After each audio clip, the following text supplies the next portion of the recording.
She was left at a cafe table with a broken heart and a returned ring, 16 days before her wedding. He was a tech mogul betrayed by his best friend and paralyzed after a mysterious accident. When their worlds collide in a glass fortress on a cliffside, healing begins, but so does a dangerous unraveling of secrets, power, and love. What begins as survival becomes something far deeper, and someone is still watching.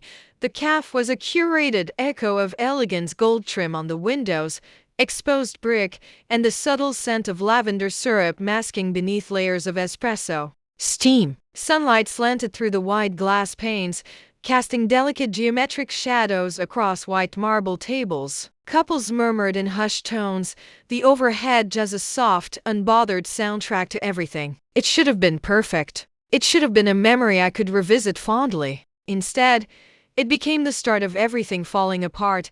Jason didn't even let me sit. His eyes, once kind, were steeled now, detached and impassive. I took a step toward the table, smiled instinctively, clutching the strap of my purse tighter, expecting a joke or a surprise. Instead, he looked up from his untouched cappuccino and said flatly, "We need to talk." The air around me cracked. "What?"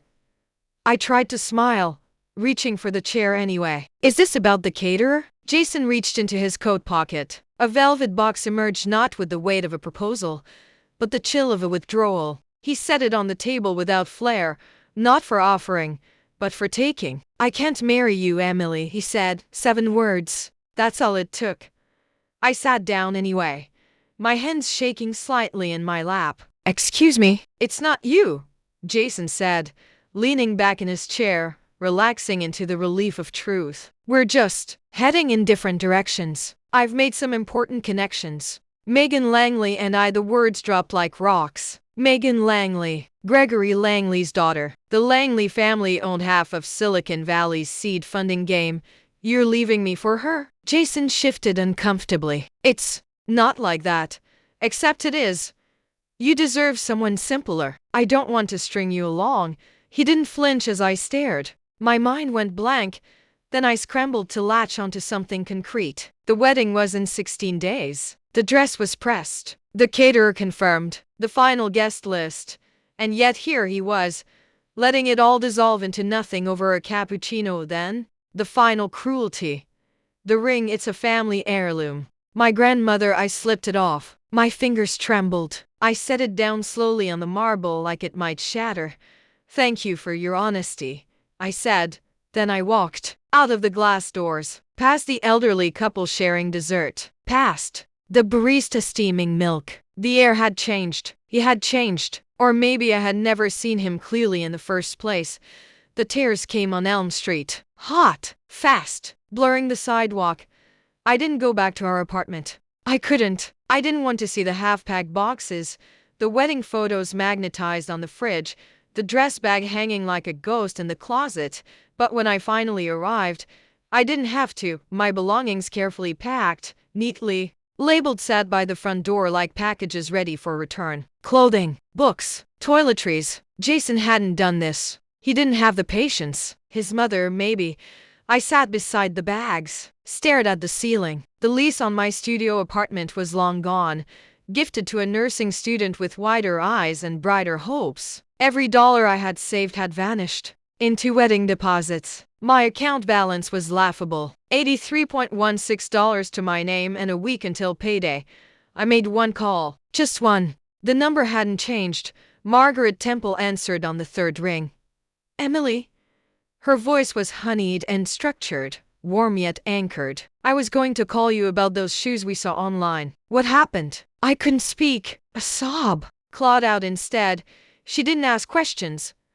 1 hour later, I was curled beneath a faded afghan on her couch, peppermint tea in hand, her fingers brushing my hair like I was still 13 and raw from another failed placement. "You're staying here," Margaret said. "No rent, no pressure, no nonsense." I tried to thank her, but my throat closed around the words. The gratitude and shame tangled like vines. That night, I didn't sleep. I watched the ceiling shift with headlights and shadows. Every word Jason had said replayed with surgical precision. The way he leaned back, the confidence, the coldness. Had he ever loved me? Or was I just an accessory to a life he hadn't fully committed to? By sunrise, the grief had shifted into something heavier: shame. Not just for loving the wrong man, but for not seeing it coming. At noon, I returned to the hospital, my smile stitched on like a bandage. The nurses asked about the wedding. I said it was postponed. Jason said he had a business trip. Said I was fine. But I wasn't. I went through 3 more days and a days changing IVs, charting vitals, assisting in rounds. My body moved, but I was barely there. Each time I saw a woman in scrubs with a ring on her finger, something inside me tightened.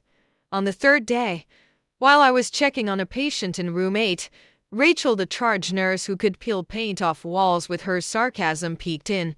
"You still looking for a miracle exit from this place?" she whispered. I blinked. What? Remember Lily from Neuro? Took a private live-in job a month ago. She quit. Said the guy was a nightmare. What guy? Some rich tech recluse. Paralyzed. Lives in a ridiculous house up in Cyprus. Hale. They're desperate. Pays 3 times what we make. I'm not a caregiver. You're a trauma nurse with 5 years experience. More qualified than any agency drone they've hired. Plus, you're stubborn. He needs someone who won't flinch. A flicker of interest. You have a contact? Rachel handed me a card. Margaret Temple, estate manager. I blinked. Different Margaret. She said dryly. At midnight, I stood in Margaret's backyard, the Montana air biting through my coat. I called. The phone rang once. Yes. The voice was sharp, British, controlled. My name is Emily Carter. I was told there's an opening for a live-in nurse. Interview at 9 a.m. tomorrow. The address will be texted. Do not be late. The line went dead. By 4:30 a.m.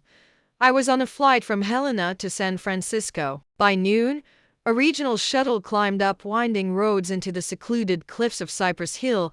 Then I saw the house, glass and stone and metal. A fortress woven into the side of the mountain. The kind of architecture you only see in design magazines or tech billionaire scandals. The gate opened before I could speak. The cab drove in. At the front door stood a woman in a navy blue suit, hair tight, face like a sergeant. You're early, she said. I didn't want to be late. Good. She led me through steel and shadow into a private study. The interview lasted 15 minutes. She asked for questions. Didn't smile once. The position is yours, Miss Carter. Terms are simple. Full-time availability. 2 days off per month. No visitors. Absolute discretion. Your patient is complicated. Salary is $12,000 per month. Plus bonuses. I didn't hesitate. Yes. She slid a folder across the desk. Your patient's name is Mr. Ryan Hale. The name meant nothing. It would soon mean everything. The first time I met Ryan Hale, he didn't look at me, he looked through me. As if I were a cardboard cutout, a stand-in for the last nurse who had failed, or the one before her, or the one before that. The house was built in secret. Every surface gleamed. Every hallway was muffled. The kind of silence that hums louder the longer you listen. I stood just outside his room, contract in hand, hard battering against my ribs. Margaret Temple, the estate manager, straightened her navy blue suit with military precision. You're sure you want this? She asked, not unkindly. She didn't look at me when she said it. She stared at the door. I signed the contract, I replied. That's not what I asked. I swallowed. Yes.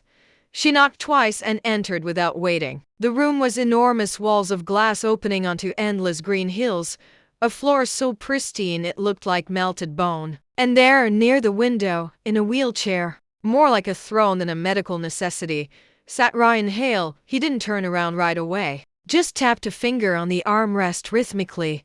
A kind of pulse against the silence. Mr. Hale, Margaret said crisply. This is Emily Carter, your new nurse. His fingers stilled. Slowly, he pivoted, and the moment froze. Ryan Hale was not what I expected. He was young, maybe mid-30s, lean, sharply dressed even at home. His eyes were pale blue, almost silver, like a winter lake just before it freezes over. But it was the expression that stopped me, indifference with a sharp edge, like someone who'd stopped expecting anything good to stay. So, he said, his voice low and flat. "They've sent me another one." I opened my mouth to respond, but he cut me off. "What's the bet this time, Margaret? A week? 10 days?" Margaret didn't flinch. "I'll leave you to get acquainted."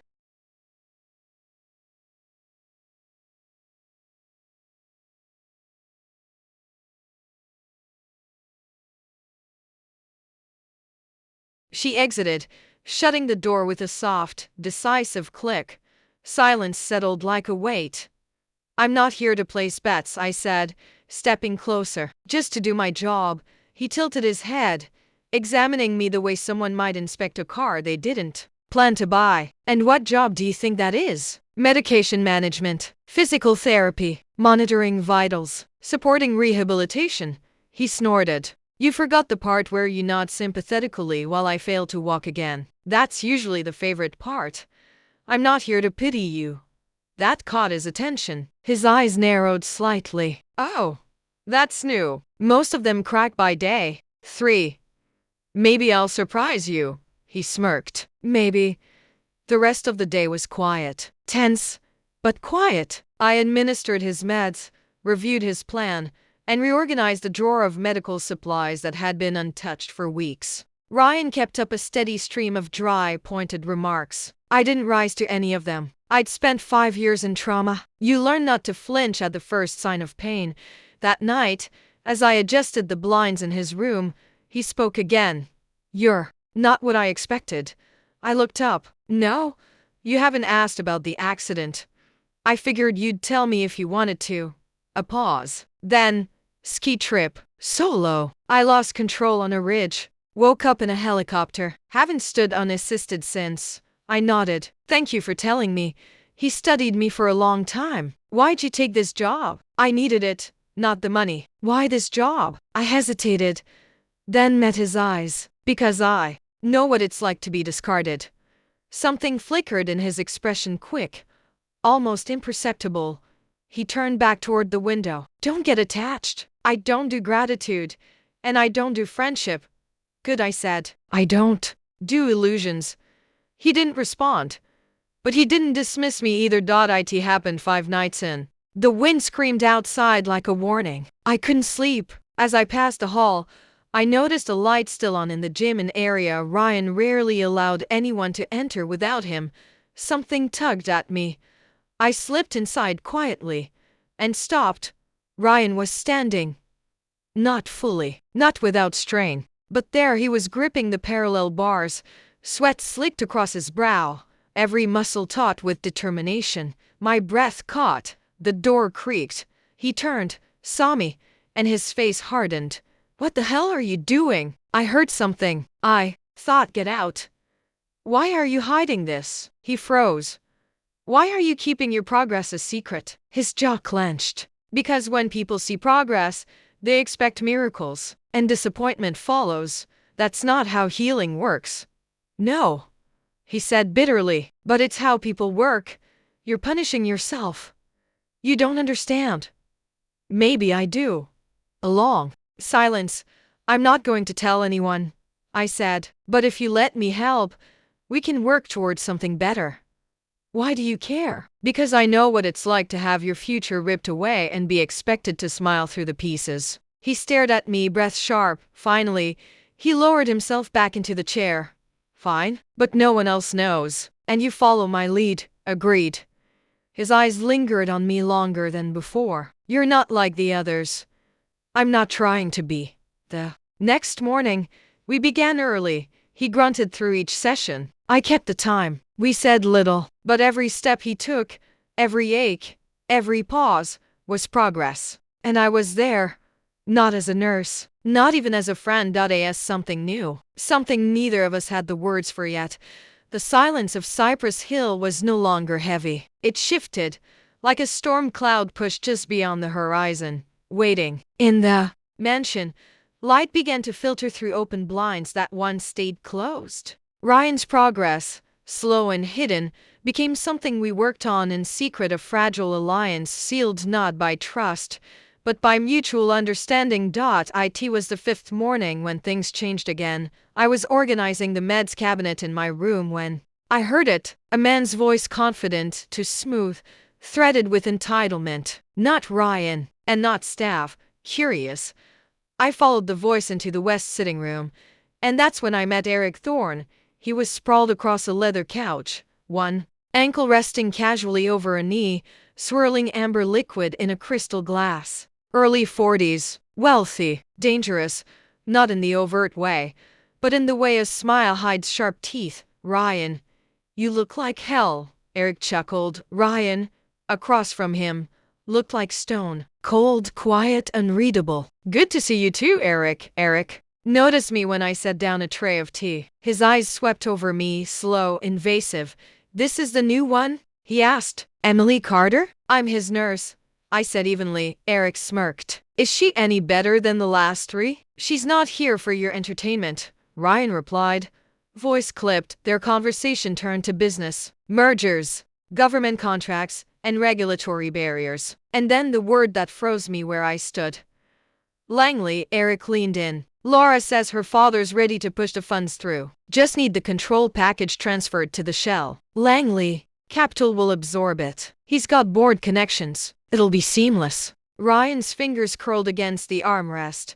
I've already prepped the documents, Eric continued. We just need your signature. Today, ideally. Ryan said nothing. He stared out the window. I slipped out before either of them noticed. I was still there. Langley, Laura Langley, Megan's sister. My heart pounded. That night, I couldn't hold it in. While helping Ryan through his stretches, I broke the silence. I overheard something today about your company. His gaze flicked toward me. Go on. I recited what I'd heard. Names. Context. Megan Langley. He paused. You know her? My ex-fiancé left me for her. Jason Miller, he said slowly. I've heard the name. You think they're involved in this? I don't believe in coincidence, I said. He rolled away from the wall, jaw tight. I'll review the documents. It wasn't the reaction I hoped for, but I saw the seed of doubt, buried and beginning to grow. 3 nights passed. Then, he knocked on my door. He never knocked. When I opened it, he sat in his chair, a thick folder in his lap. You were right. It's all in here. Langley Capital, shell companies, power of attorney manipulations. They think I'm too broken to fight back. Are you going to confront them? He met my gaze. I want you to help me. What followed were midnight meetings in the estate study, documents, voice memos, emails, and contracts. Ryan worked like a man reborn, driven not just by vengeance, but by reclaiming something he thought he'd lost. Control. I trusted Eric with everything, he said. He was with me the day I pitched my first app. You trusted your gut too late, I said softly. I won't again.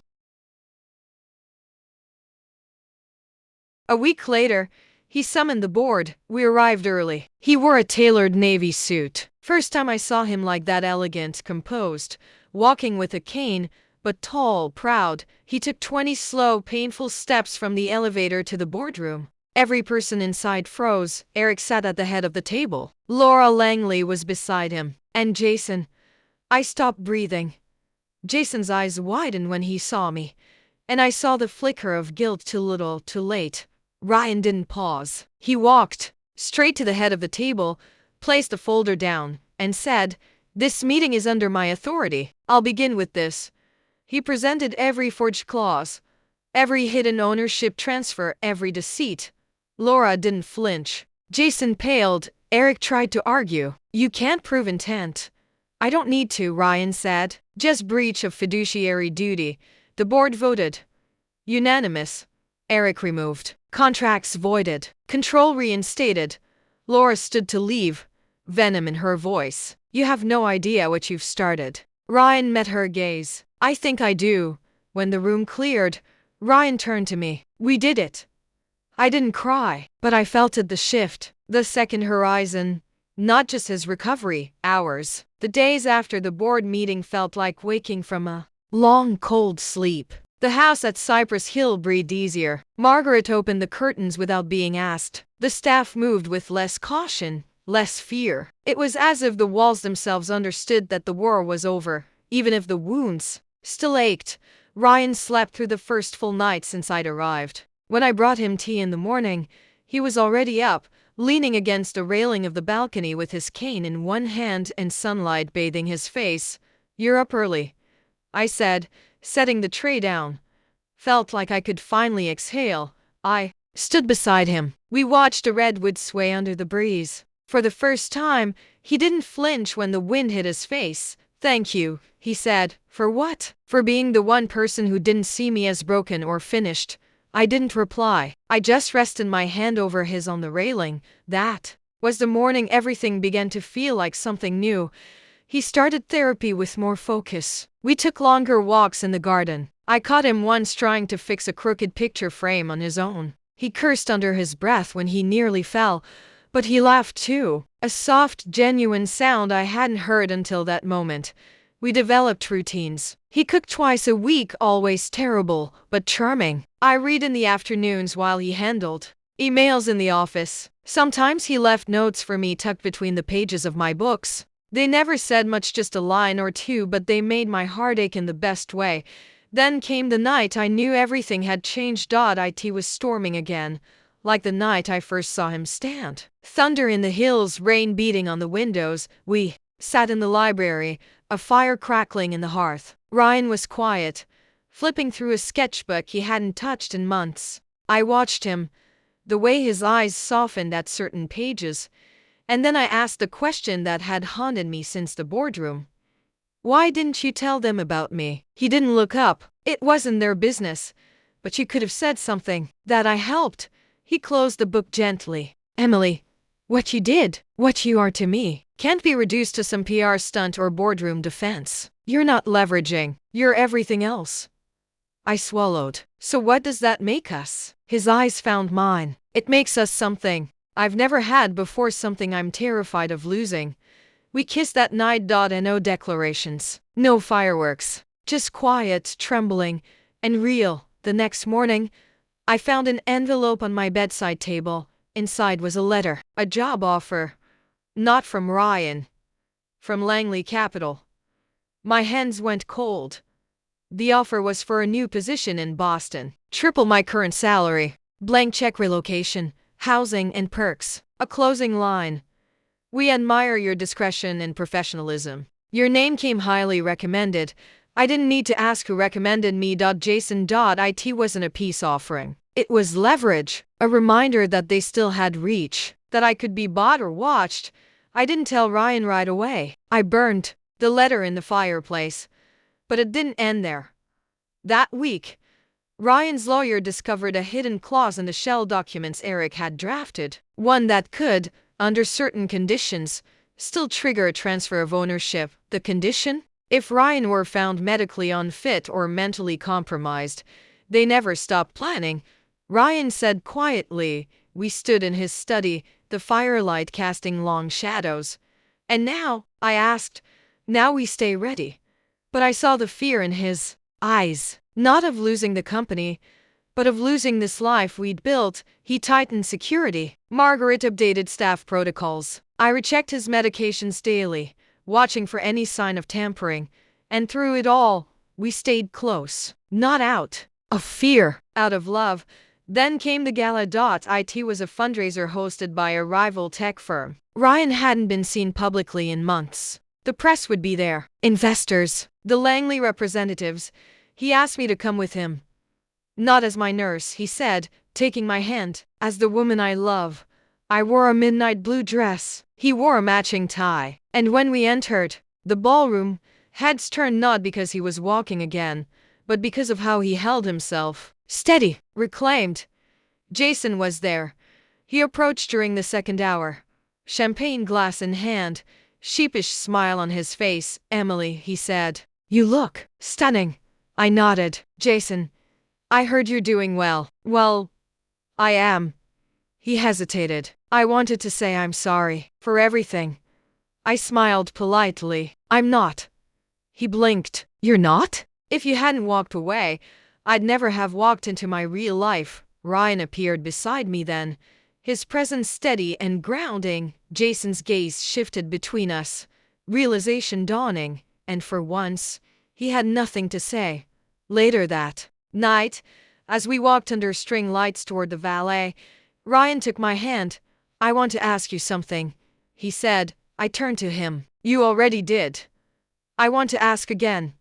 He stopped, reached into his coat, and pulled out the small box. Same ring, same sapphire, but this time, his voice was stronger. "I'm not broken anymore. But even if I were, I'd want to face every day with you. Emily Carter, will you marry me?" I didn't hesitate. Yes. The wind howled in the distance. The lights flickered, but we stood still. Not perfect, not untouched, but whole.